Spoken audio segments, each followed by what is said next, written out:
Welcome back to सवेरे पाकिस्तान। आप देख रहे हैं एक ऐसे इशू की बात करेंगे जो बहुत अलार्मिंग है और हमारे यहाँ उसके बारे में आगाही अभी भी उतनी नहीं पाई जाती जितनी खौफनाक शरह के साथ ये फैला हुआ है पाकिस्तान में। पूरी दुनिया का ये मसला है, ब्रेस्ट कैंसर की हम बात कर रहे हैं, जो दुनिया भर की ख़वातीन में पाए जाने वाला सबसे आम कैंसर है। और पाकिस्तान के हवाले से बात करें तो जो आदाद शुमार हैं वो बेहद तशवीशनाक है। यानी पाकिस्तान में हर साल 90,000 के करीब नए केसेस की तशखीस होती है। ये बहुत बड़ा नंबर है। हर साल 90,000 ये नए केसेस होते हैं और ये तशखीस होती है, और जिनमें से 40,000 खवातीन मौत के मुंह में चली जाती हैं। ये उससे भी खौफनाक बात है। और उससे खौफनाक बात यह है कि हम घबराते रहते हैं, शर्माते रहते हैं, हम बात नहीं करना चाहते इसके ऊपर, खवातीन को पता ही नहीं चलता, और जब ये डायग्नोज होता है उस वक्त इसका इलाज नहीं हो सकता। और यही वजह है कि 40,000 खवातीन इसकी वजह से मौत के मुंह में चली जाती हैं। ये काबिल इलाज है, इससे निजात भी पाई जा सकती है। लेकिन अगर इसे जब बर वक्त तशखीस कर लिया जाए, अगर इसे जल्द आइडेंटिफाई कर लिया जाए और इलाज के लिए हॉस्पिटल पहुंच जाया जाए, हमारे यहाँ बदकिस्मती से टैबू इसे समझा जाता है। खवातीन को अगर अव्वल तो पता नहीं चलता, और अगर पता चल जाता है तो भी वो शर्माती हैं, हिचकिचाती हैं, घबराती हैं, डरती हैं, और जब तक वो ये तमाम मराहिल अबूर करके अस्पताल पहुँचती है तो बहुत देर हो चुकी होती है। फरा, मुझे लगता है कि इस मामले के अंदर ना खवातीन से ज़्यादा इसकी कैंपेन होनी चाहिए मर्द हज़रात के लिए। क्योंकि पाकिस्तान के अंदर आप देखें तो जैसा हमारा मुआशरा है, खवातीन को हॉस्पिटल जाने के लिए भी अपने शौहर से बात करनी पड़ती है, जो घर में मर्द हज़रात होते हैं उनसे बात करनी पड़ती है। तो वो उन मर्द हज़रात को बताना कि ये कितना अहम मामला है, ये बहुत ज़्यादा ज़रूरी है। I have a very embarrassing experience. Prenatal care में खवातीन को जाना पड़ता है, और जाना चाहिए, जहाँ पे डिफरेंट अल्ट्रासाउंड्स और आपके डिफरेंट जो है टेस्ट वगैरह होते हैं। So once upon a time when I was in that phase, तो मैं गई हॉस्पिटल, और वहाँ पे चूँकि मैं तो अकेली थी, तो वहाँ पे जो खातून थी उनके साथ उनके हस्बैंड थे, और आप यकीन करें कि वो खातून की सारी डिटेल्स हैं वो उनके हस्बैंड उनसे शेयर कर रहे थे। तो आई वाज कि अच्छा, इतने केयरिंग हस्बैंड्स भी होते हैं, जो कि होना चाहिए कि वहाँ पर रिस्पॉन्सिबिलिटी जो आप कह रहे हैं ना, कि मर्द जहाँ पर रिस्पॉन्सिबिलिटी लेता है वो रिस्पॉन्सिबिलिटी ज़ाहिर है फिर वो उसे निभाने की कोशिश भी करता है। चूँकि वो बच्चे की पैदाइश के मरहले को ही अपनी जिम्मेदारी समझता है औरत की सेहत को लेके, उसे ये नहीं मालूम कि उस माँ की सेहत और ज़िंदगी भी बहुत अहम है। अगर वो सेहतमंद होगी तो ही एक सेहतमंद औलाद जो है उसको जन्म दे सकेगी और परवान। और अगर हम मुख्तलिफ जो रिसर्चेज हैं उनकी बात करें तो ये कहा जा सकता है कि हर 9 में से एक खातून इस मरज़ का शिकार हो सकती है, और यकीनन ये हम सब के लिए लम्हा फिक्रिया है। मुहक्किकीन ये भी कहते हैं कि पहली स्टेज पर मरीज़ा के तंदुरुस्त होने के इम्कानात बहुत रोशन होते हैं, मगर जब बीमारी की शिद्दत चौथे यानी आखिरी मरहले में दाखिल हो जाए तो फिर जान बचाना मुश्किल हो जाता है। एक तो जिस बात से आप डरते रहते हैं ना, आपका खर्चा भी उस वक्त सबसे ज़्यादा होता है। और दूसरी एक चीज़ है ना, एक इन्फॉर्मेशन आपने सुना होगा, हम हॉलीवुड की अगर बात करें, एंजेलिना जूली एक बहुत बड़ी स्टार हैं, कि उन्होंने एक सर्जरी करवा ली थी, और वो सर्जरी इसलिए करवाई थी कि उन्होंने आइडेंटिफाई, अपने जो टेस्ट करवाए थे उसमें आइडेंटिफाई हुई कुछ ऐसी जीन्स जो ट्रिगर कर सकती हैं किसी न किसी स्टेज पर जाकर ब्रेस्ट कैंसर को, और उन्होंने वो सर्जरी ही करवा ली ताकि वो इस मामले से जैसे कहना मुकम्मल निजात हासिल कर सकें। सो जो लोग इस मामले को डील करते हैं वैसे हेड्स ऑन डील करते हैं, हमारी इतना डरते नहीं रहते कि फिर मौत का शिकार नहीं हो जाते। फिर इतनी काबिल तर्स सिचुएशन होती है बाज़-औक़ात हमज़ा कि आप मरना नहीं चाह रहे होते उस स्टेज पे, और आपके सामने मौत जो है वो आके खड़ी हो जाती है, क्योंकि आपने उस मसले को पसे पुश डाला होता है, नज़रअंदाज किया जाता है, वो आता है। हम इस हवाले से बातचीत भी करेंगे, इन्फॉर्मेशन आप तक पहुँचाएंगे। डाउ मेडिकल कॉलेज कराची के assistant professor doctor Uzma Hamid Sahiba हमारे साथ हैं। Good morning Uzma Hamid Sahiba, thank you for joining. फरमाइएगा, पाकिस्तान में ब्रेस्ट कैंसर से हर साल 40,000 मौत हो रही हैं, ये बहुत ख़तरनाक आदाद शुमार है। आपके ख्याल में मसला क्या है? हम जानते नहीं हैं इस बीमारी के लिए बारे में, या फिर हम इसको तशख़ीस नहीं करने की हमारे पास सहूलियात हैं, या फिर हम इसका इलाज नहीं कर पाते हैं? क्या वजह है जिसकी वजह से हम आज बेबस फील करते हैं कि ये फैल रहा है? अस्सलाम वालेकुम फरा, कैसी हैं आप हमजा एंड फरा, आप कैसे हैं आप दोनों? शुक्रिया। अल्हम्दुलिल्लाह। अच्छा जी, बहुत अच्छा टॉपिक है। देखिए फरा, अगर हम पाकिस्तान की बात करें, आपने इस चीज़ को कोट भी किया कि पाकिस्तान के अंदर हर 9 में से एक औरत जो है वो ब्रेस्ट कैंसर का शिकार होती है। इसकी सबसे अहम वजह ये है कि हमारे पास आगाही की कमी है। हमारी ज़्यादातर आबादी जो है वो गांव में या देहात में रहती है, जहाँ पे औरतों की डॉक्टर तक रसाई बहुत मुश्किल है। इसके अलावा हमारे पास जो स्क्रीनिंग प्रोग्राम है, जो कि सबसे ज़्यादा इम्पॉर्टेंट चीज़ है, जो इसका टेस्ट होता है वो होता है मेमोग्राम। उसका एक तो एक्सपेंसिव है, दूसरा उसकी सहूलियात नहीं है, जो ऐसे सेंटर्स नहीं है जहाँ पे ये स्क्रीनिंग कराया जा सके। इसके अलावा औरतों के अंदर एक डर होता है, एक फाइनेंशियल इश्यूज होते हैं, या मर्दों की सपोर्ट। बड़ी अच्छी इन्होंने बात की थी कि मर्द जब तक औरत को सपोर्ट नहीं करेंगे, वो अपनी कोई भी बीमारी खुल के अपने भाई के साथ, अपने बाप के साथ या अपने शौहर के साथ डिस्कस नहीं करेगी। वो किस तरीके से जो है वो इस बीमारी को डॉक्टर तक उसकी रसाई करे, या उसको ये डर होता है कि मैंने अपनी मियाँ से ये डिस्कस किया तो वो मुझे छोड़ ना दे, या वो दूसरी शादी ना कर ले। मतलब ये सपोर्ट सिस्टम बहुत ज़रूरी है। जब तक सपोर्ट नहीं होगी, हमारी औरतों को के अंदर जो है वो डर ख़त्म नहीं कर सकते। और ये मिलके हमने सबने सपोर्ट सिस्टम को स्ट्रॉन्ग बनाना है। दूसरा ये कि हमारी गवर्नमेंट को चाहिए कि हमने जो ब्रेस्ट कैंसर का आगाही का महीना है वो सिर्फ अक्टूबर तक महदूद कर दिया है। हमने सिर्फ अक्टूबर तक महदूद नहीं करना, हमने हर महीने, हर 15 दिन के बाद इस तरह की कैंपिंग करें, खासकर ऐसे इलाकों में जहाँ पे औरतें जो हैं उनको कोई आगाही नहीं होती। सिर्फ हम उसको एक महीने तक मखसूस ना करें, हम हर महीने, हर 15-10 दिन के बाद ऐसी प्रोग्राम्स करें जहाँ पे हम औरतों को जाके, खासकर ऐसे इलाकों में जाके उनको हम आगाही दें, इनको बताएं कि हमें किस तरीके से जो है वो इसको डिटेक्ट करना चाहिए, किस तरह से इसको हमने इसका मुआयना करना चाहिए, किस तरीके से हम इसको डॉक्टर को कब उसको अप्रोच करें। बिल्कुल ठीक। डॉक्टर साहिबा, एक अहम मसला कि पाकिस्तान के अंदर ख़ास तौर पे मैं अगर अपनी बात भी करूं या किसी की भी बात करूं, तो हमें कोई तकलीफ पहुंच रही हो, हम सिर्फ उस वक्त जाकर डॉक्टर को दिखाने की कोशिश करते हैं या सोचते हैं कि हमें कोई मसला हो सकता है। मैं जब भी ब्रेस्ट कैंसर के हवाले से सुनता हूँ या पढ़ता हूँ, मैं यही देखता हूँ कि ऐसा होता है कि आपको तकलीफ ही नहीं हो रही होती है। तो ये एक बहुत मुश्किल मरहला नहीं है कि आपको तकलीफ नहीं है? आपको कैसे मालूम हो जाए कि ये मसला आपको दरपेश है, आप बीमारी में मुब्तला हो चुके हैं? देखिए, बिल्कुल ऐसा ही है। इसमें जो हम आगाही का महीना, जो हम ब्रेस्ट कैंसर की आगाही का महीना करते हैं, उसमें मैं आपसे ये कह रही हूँ, इस तरह की कैंपेन होना चाहिए कि देखिए, इसका मेमोग्राम हो गया, ये अल्ट्रासाउंड हो गया, ये एक एक्सपेंसिव टेस्ट है जो कि हर किसी की अप्रोच में नहीं है। तो हम इस तरीके से बेसिकली जो सबसे सिंपलेस्ट टेक्निक है वो ये है सेल्फ ब्रेस्ट एग्जामिनेशन। तो हमें अपने नर्सेस को, अपने स्टाफ्स को इस तरह से ट्रेन करना चाहिए कि हम औरतों को हर महीने किस तरह से उनको बताएं कि अपना सेल्फ एग्जामिनेशन करना है, छाती का किस तरह से मुआयना करना है कि उनको कोई भी गुठली, सूजन या कोई एबनॉर्मल डिस्चार्ज बहता हुआ नजर आए अपने छाती से, तो फौरन डॉक्टर को रुजू करना है, भले आपको तकलीफ हो या ना हो। तो इसका सबसे सिंपल तरीका ये है कि उनको सेल्फ ब्रेस्ट एग्जामिनेशन। बिल्कुल सही डॉक्टर उस्मान, लेकिन वजह से जरूरी नहीं बहना, वो तो बाजू का बिनाइन भी होती है कि अगर आपने टटोल के देखा और आपको कुछ सख्त महसूस हो रहा है, गुठली महसूस हो रही है, कुछ भी ऐसा महसूस हो रहा है जो पहले नहीं था, तो आप उसको ज़रूर रिपोर्ट करें, उसके बारे में ज़रूर तहकीक करें। लेकिन ये भी बता दीजिएगा, ये बढ़ने की वजह क्या है? हमारे यहाँ क्या जीन्स में ज़्यादा आ गया है? क्या खुराक कुछ ऐसी है? क्या कुछ ऐसी अद्वियात हैं जो हम लेते हैं? क्या इसका कोई ताल्लुक जो है वो किसी भी किस्म की मेडिकेशन से है? किस चीज़ से है जिसकी वजह से पाकिस्तान एशिया में सबसे ज़्यादा शरह है अमवात की? इसकी वजूहात क्या है? और एज भी साथ बता दीजिए। हाँ। अच्छा, देखिए, इसमें बहुत सारे, अब मैं ये नहीं कहूँगी कि इसकी कोई मखसूस वजह है।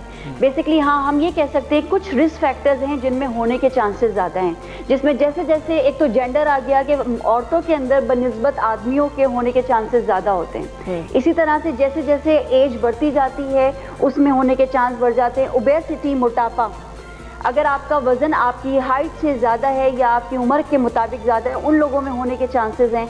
पहले किसी को ब्रेस्ट कैंसर हुआ था तो वो उसको दोबारा होने के चांसेस ज़्यादा हैं। इसी तरह से अगर किसी की फैमिली के अंदर रन करता है तो फिर आपके वो रिस्क फैक्टर है कि ज़रूरी नहीं कि अगर फैमिली में रन करता है तो आपको हो, लेकिन रिस्क पे आप आ जाते हैं कि आपको फिर अपनी हर साल, हर 2 साल के बाद स्क्रीनिंग कराना चाहिए, ताकि अगर खुदा न खासा ऐसा कुछ हो तो उसको अर्ली स्टेज पे डिटेक्ट कर लें।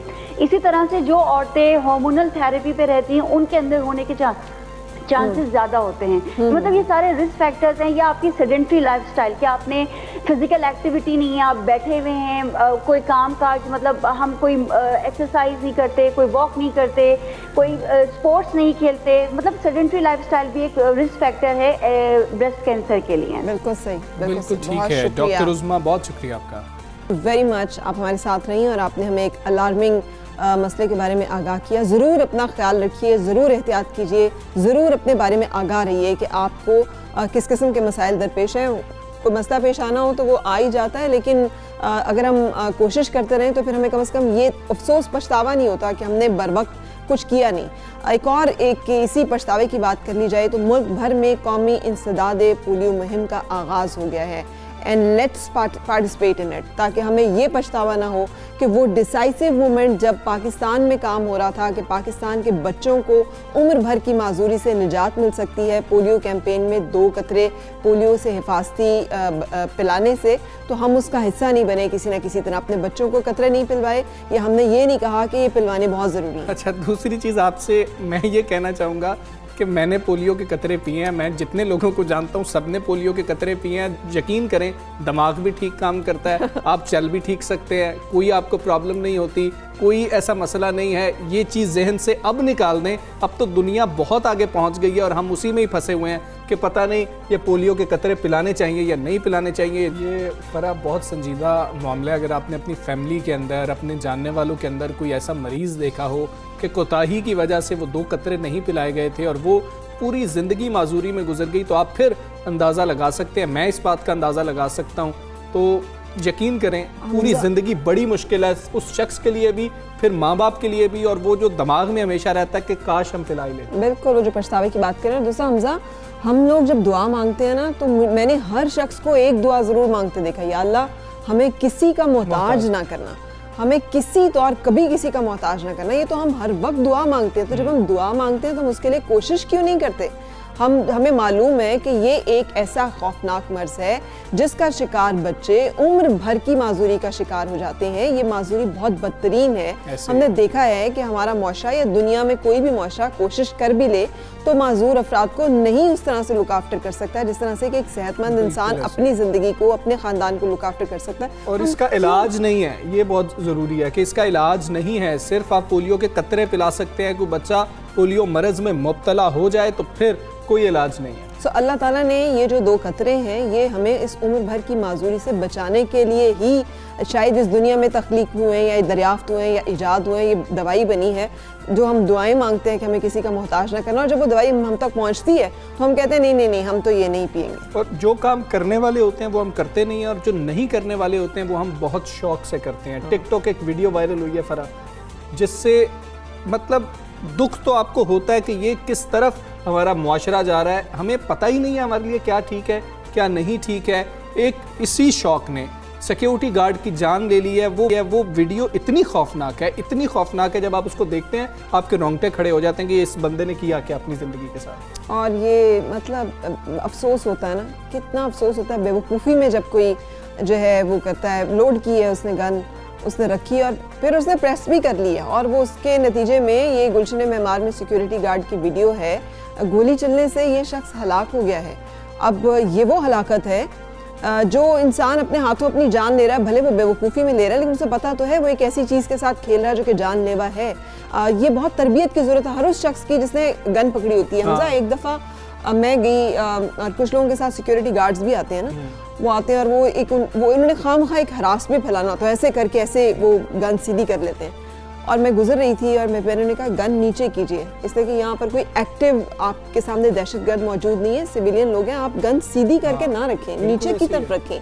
जब तक आप ठीक है आप अलर्ट रहें, लेकिन हमारे यहाँ इस चीज़ का नहीं पता। बाजू का रोड पे भी आप जा रहे हो तो कितना गाड़ी बिल्कुल पीछे होती है, गन्स बिल्कुल सीधी होती है, ऐसे होती हैं सामने, भाई उसको नीचे कर लो, उसको ऊपर कर लो। हाँ, नीचे और ऊपर करने में इतना टाइम तो नहीं लग जाता कि आपको, जब तक कि आपने दहशत ना फैलानी हो, आपने आम आवाम जो है उसमें ये ना बताना हो कि हमारे पास गन है।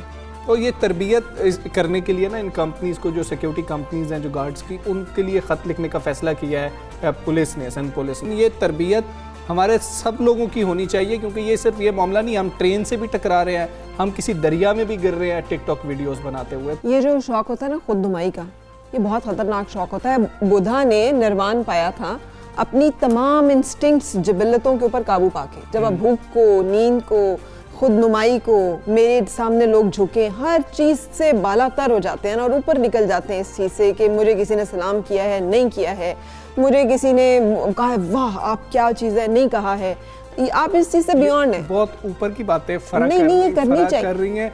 मैं खाने की बात करना चाहता हूँ हमजा, लेकिन मैं ये कि ये जो अनरेस्ट है नहीं, उसी वक्त खत्म होगा जब हम ये ये बात दुरुस्त निर्वाण है। पाएंगे कि खुद हमें पे कंट्रोल तो करें ना, खुद पे कंट्रोल करना सीखें। और ये टिकटॉक के अंदर मैं आपको सही बताऊं, मैंने टिकटॉक की थी ऐप, मैंने पहले नहीं की हुई थी। जब ये चीज़ें सामने आई, हमने इस पे पहला सेगमेंट किया तो टिकटॉक मैंने की।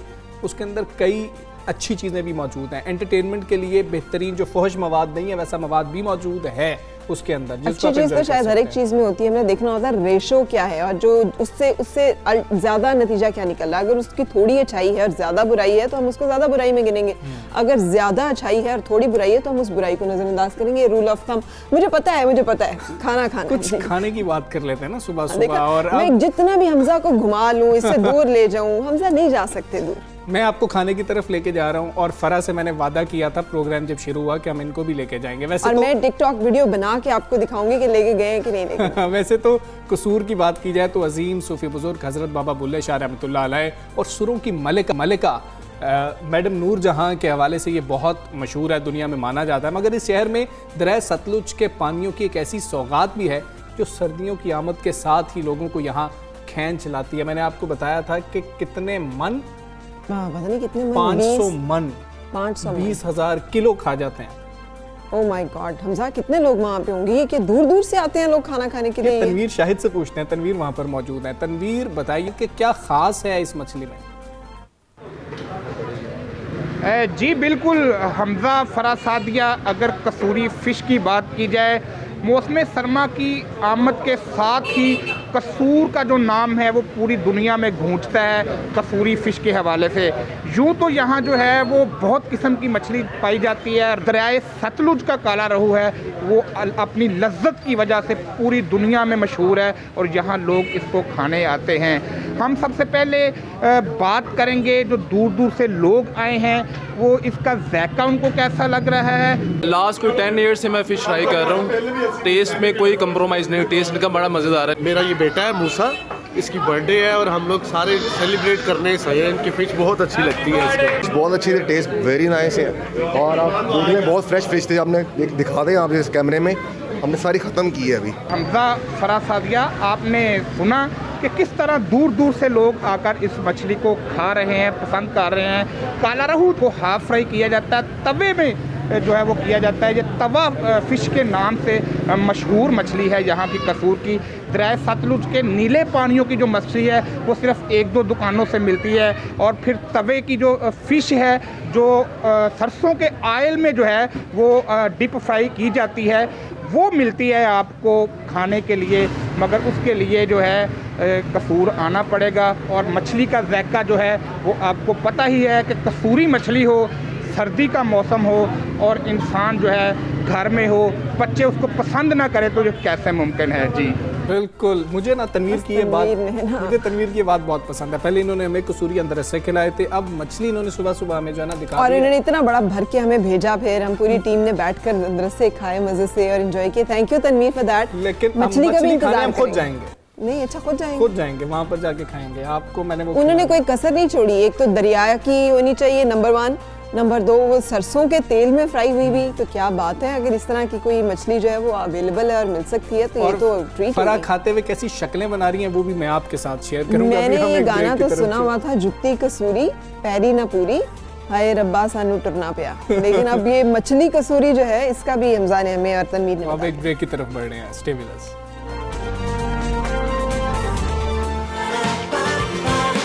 सुबह 7